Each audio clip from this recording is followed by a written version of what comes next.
Nua TV anda manduni shan kwasnyak mariano ruwaine gwasama an wala shanka waldiesh ka paibadak ron kine dangra wide jandamra wide die to kon ke larati bi kon ke linga jan gwasama mi jira ma jidit ka shi Nua TV ci jajek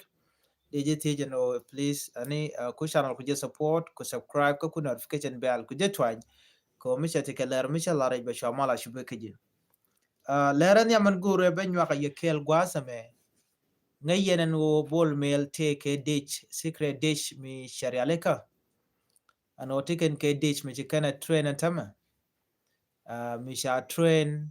ken kana wudu shal kame self came yadit. I think the answer is no, right?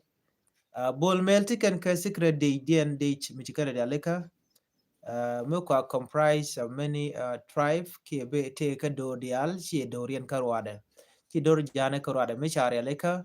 teach ken ke train kan pain ken bol mel kan de da to awa let ken tan ye let kere wiki juba ka tan dien ba awa let ken ala national security ko bi ken enera mi mota genes kir me yadi ken wudi shal kame bol mel bi ken gor ke bi ken nak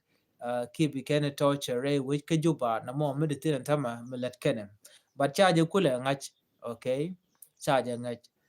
bane tin konti ji ken ke train ki tin ladini ken tama pale di jasas pd ab right kon ke kwide man ken ko re kwide man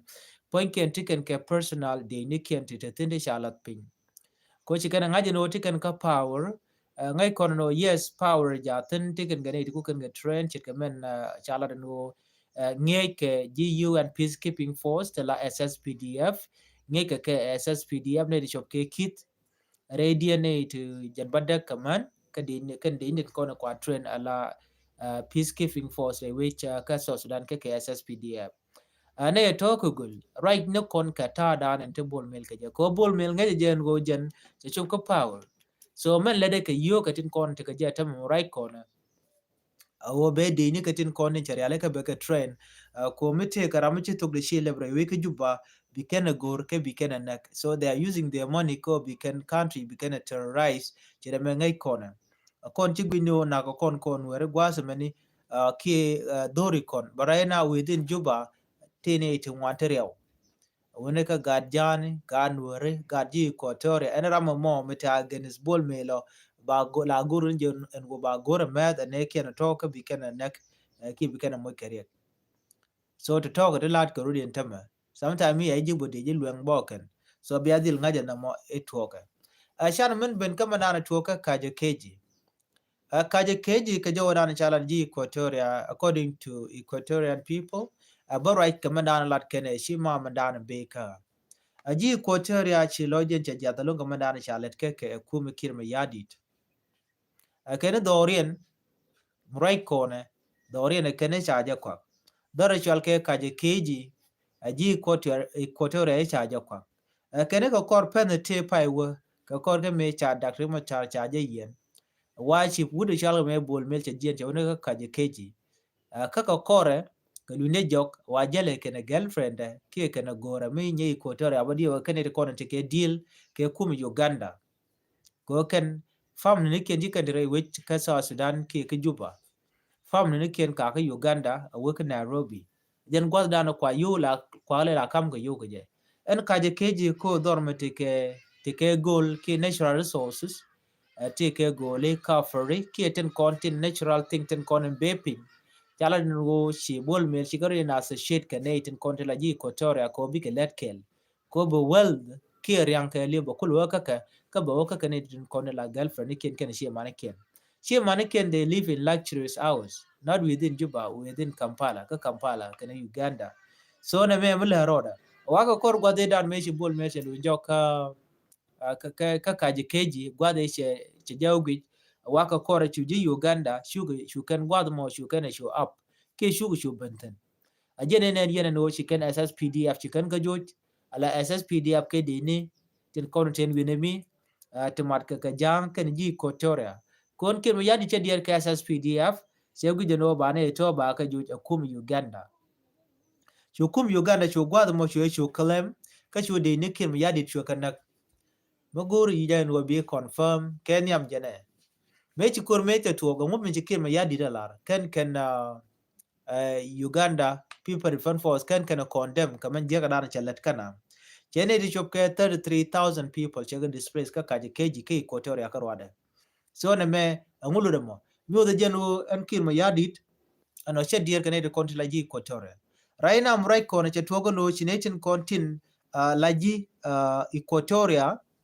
mrai ko ne waken chiga kainyal ka chiga ben nyal long ka demonstration mi jogen kir ma yadit no jin kwar mu ate lawo telem belat kane de konti laji Uganda bine meta bine latet kada alari kame bine kap keteda ko ne ngai ne demarcation we da ke ji Uganda ngai ne kaida la bodo da tineten cha ne di ben intimidated win mu do dien ke jin kume kule biet bang kwa dora kwa jela mai but chieng ji Uganda mai kene ko cha kam ke ekir mi yadi ke ted bol mel ko te ko mu te ke kwa ke te ke liet ngaje jen go kaji keji roi nam rai kona gwe ke jen ujen chaja kwa ka kogo nga koko bol mel ji Uganda temu chikalar no bi ko korbi keneter ka tadan en latke kume kir mi yadi de kene bugo ruden gang mu kene chikir mi yadi chene di kontela ji Equatoria cheka gang non kon ko nene si bol mel kene kir mi yadi den tam rai kona chiken voter rekin kene de kon de ka support chiken ka tung loose ko bat ne ti shol kon get no ji Equatoria ka kume kir mi yadit no the jeno during election terambe bol mel kene kir terambe chonga je kel so me jaga ko be bol mel be dier longa jen gwase me even kir bane enemy chicken which chicken kep ko bom chere men dana right kene ke dich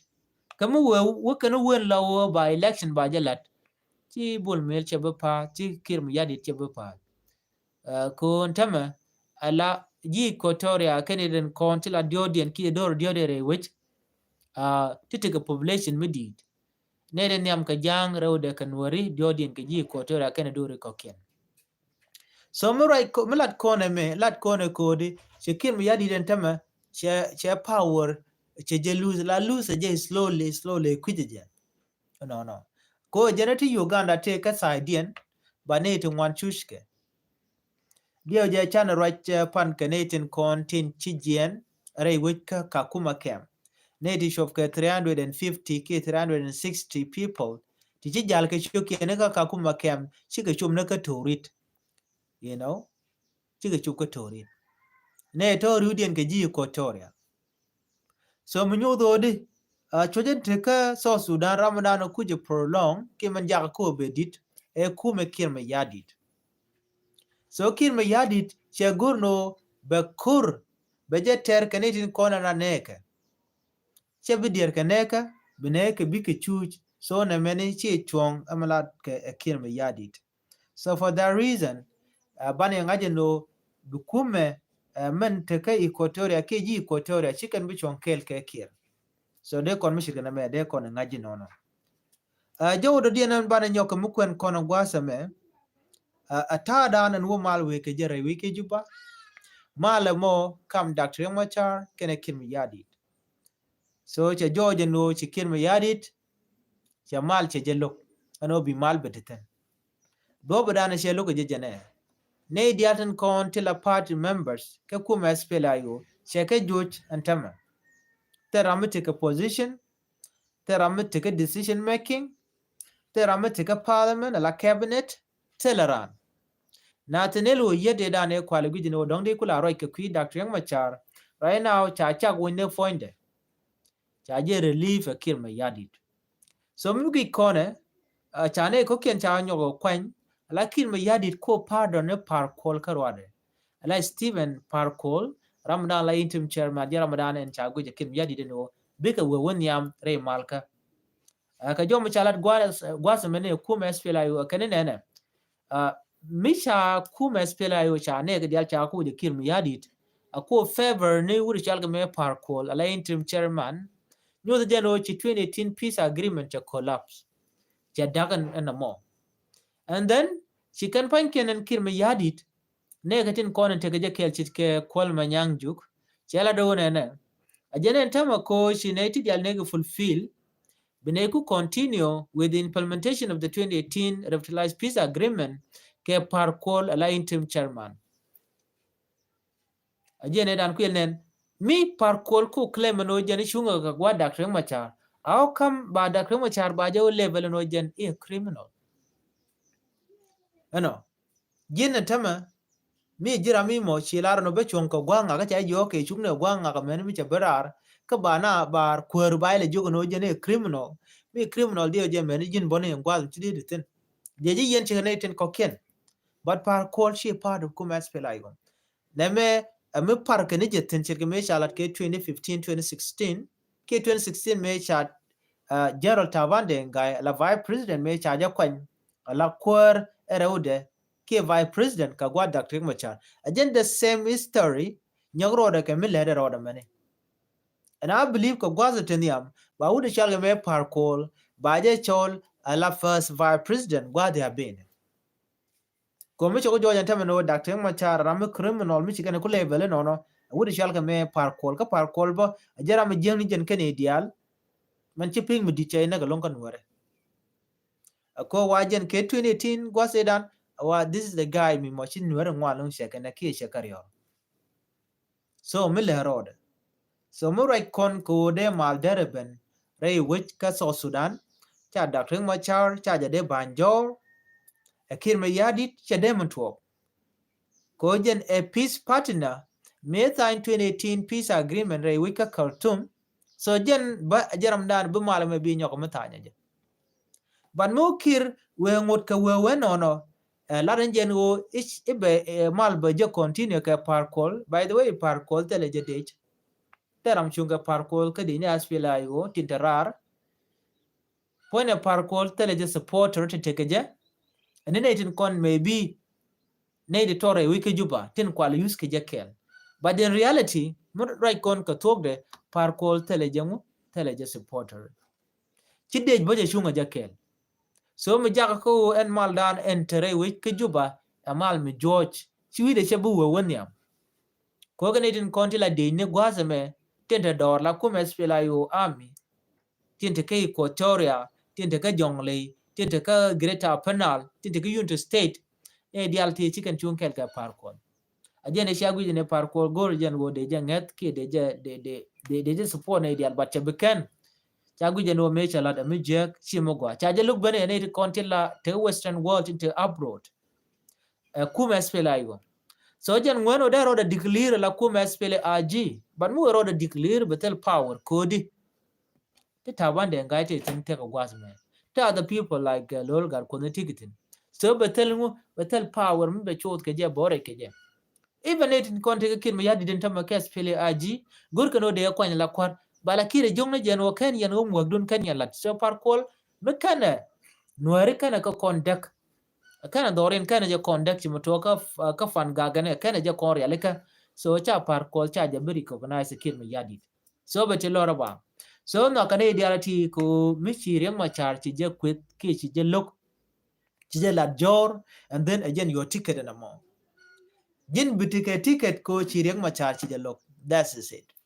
but mo da machar we benrar ke we berar ke jamo that will be a breaking news to everyone michiro tie ke kir ma yadi tama bendarar ke ne diala to ba ka nyoka mi yor ka karar akir ko bi kire ngaje no ci poweren ci ted ci tok ci ramadan game ke ci berar so melet kire me le je loko weekend ku me SPL ayo janta ran la len wal ci la ne ke 2016 no ajena mone me she lel che bekan cha ala batay ne mal ke 2018 mu kula te revitalized peace agreement lat kona mene anyok en male dane chi kana lat kana bon tin kokien en ke ma yadi me shal ke teman peace initiative jen bo she boy bane take a dead in and tama and teman peace initiative ke me dan gwi jen o jen a very strong ko dara mal der jenon re wika so Sudan but still kana manto up to now shi bene kan nga amrika ke nobody ko shara man dir naran kwala ngene je chaje yen so chi tel power chi ke ya di che gwi no kan kana so che ker ke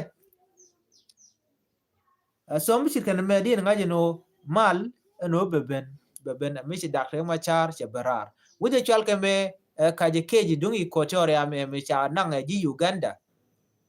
mo Dr. Machar we berar biya rwani ka biya kaling ko de ya la ka lat ke ngut so me a demarcation by nyo mu ke je ala map location ken na ken tin kon tin la tin te ka South Sudan ke Uganda mun Uganda ba kam yi Uganda mi dung South Sudan ba kam ji South Sudan so jo me le rode entama ko Dr. Machar me cha jalun bu kon lo commercial ke civil war we ka South Sudan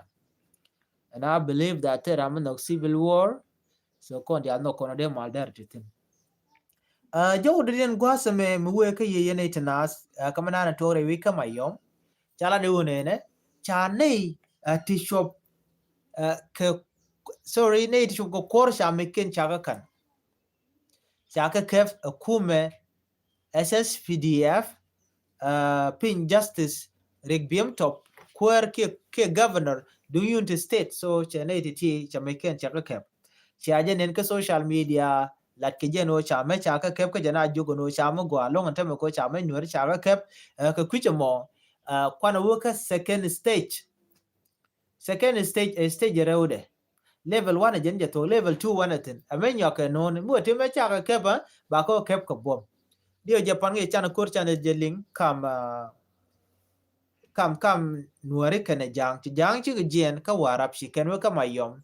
shi ken me chi ken ok nuare shi ken ko page so shi kon kur chana jeling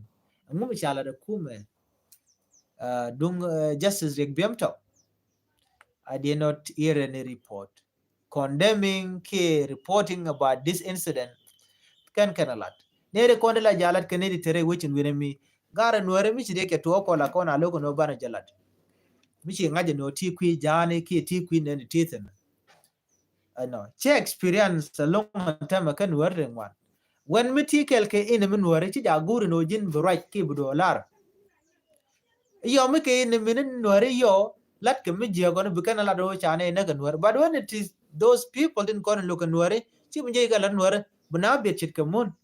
why kar kon dial ko kon werde